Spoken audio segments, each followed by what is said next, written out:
अभी कोई पैसे लेने वाले फिर बोल रहा कि मुझे कल बहुत मारा, बहुत गंदी तरीके से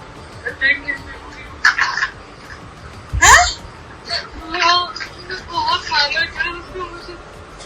ठीक है आया फोन किस तक करना के तमागा मुझे आके ले दो। मैं अभी अल्ट्रासाउंड कराने जा रही हूँ। तो अकेले क्यों जा रही हो?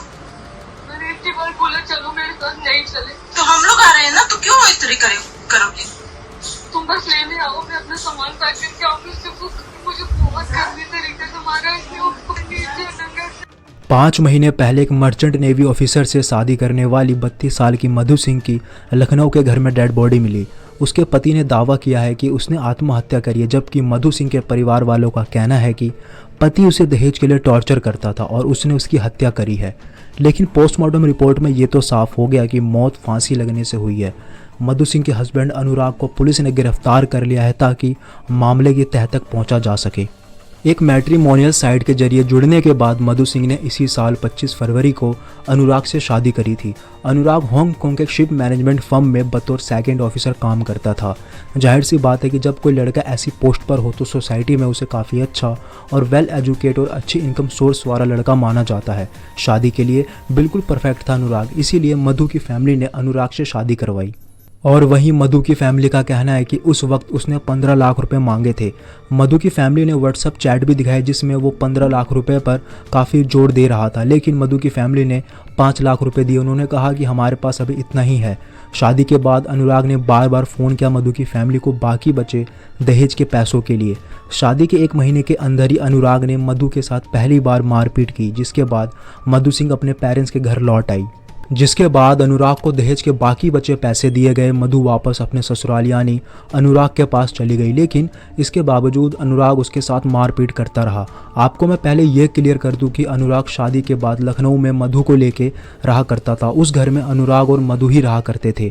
खैर, मधु की सिस्टर प्रिया कहती है कि मधु एक खुश मिजाज और जिंदा दिल इंसान थी, लेकिन अनुराग ये बिल्कुल नहीं चाहता था कि वो घर से बाहर जाए। इवन सब्जी वगैरह के शॉपिंग के लिए भी अलाउ नहीं करता था अनुराग।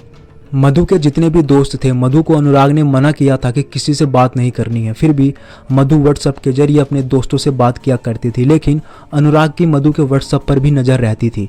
अनुराग मधु को हर चीज़ के लिए टोकता था कि तुम्हें प्लेट रखना सही से नहीं आता, हर छोटी चीज़ के लिए। और गौर करने की बात यह है कि शादी के कुछ ही महीने हुए थे, लेकिन अनुराग मधु को काफ़ी टॉर्चर किया करता था। मधु अच्छा महसूस तब करती थी जब अनुराग काम के लिए घर से बाहर जाता था कई दिनों के लिए, क्योंकि अनुराग एक मर्चेंट नेवी ऑफिसर था तो कुछ दिन बाद ही वो घर आया करता था। जब अनुराग घर आता कई दिनों बाद तो उसकी कॉल रिकॉर्डिंग, यहाँ तक कि मधु जो ऑनलाइन ऑर्डर करती थी सामान, उसे भी चेक किया करता था। प्रिया जो कि मधु की सिस्टर है, उसने कहा कि मैं मधु को घर लाना चाहती थी, लेकिन मधु ने यह कहकर आने से मना कर दिया कि झगड़ा फिर बढ़ जाएगा। प्रिया ने मधु की एक वॉइस क्लिप भी शेयर करी जिसमें मधु कह रही थी कि उसने मुझे बहुत मारा और पीटा है, क्योंकि जब वो पी रहा था तो मैंने ठीक से बोतल रखी नहीं थी। मधु के पिता ने अपनी शिकायत में आरोप लगाया है कि अनुराग का किसी लड़की के साथ अफेयर चल रहा था और हाल ही में उसने अपनी एक्स लवर के साथ एक शहर में एक होटल में एक रात बिताई थी। मधु के पिता ने यह भी बताया कि मेरी बेटी प्रेग्नेंट हुई थी, लेकिन अनुराग ने उसे मजबूर किया अबॉर्शन करवाने के लिए। 3 अगस्त रविवार को मधु ने प्रिया को बताया था कि अनुराग ने उसके साथ मारपीट की है।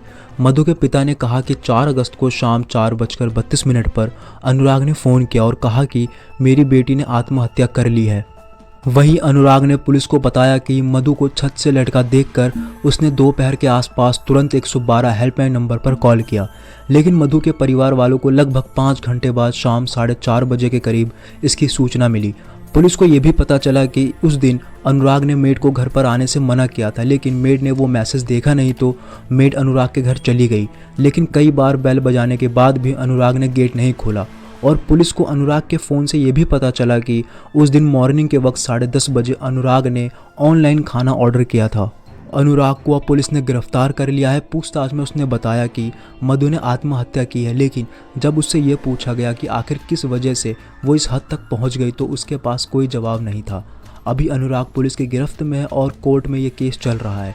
आपका क्या कहना है इस केस के ऊपर? कमेंट बॉक्स में ज़रूर बताएं।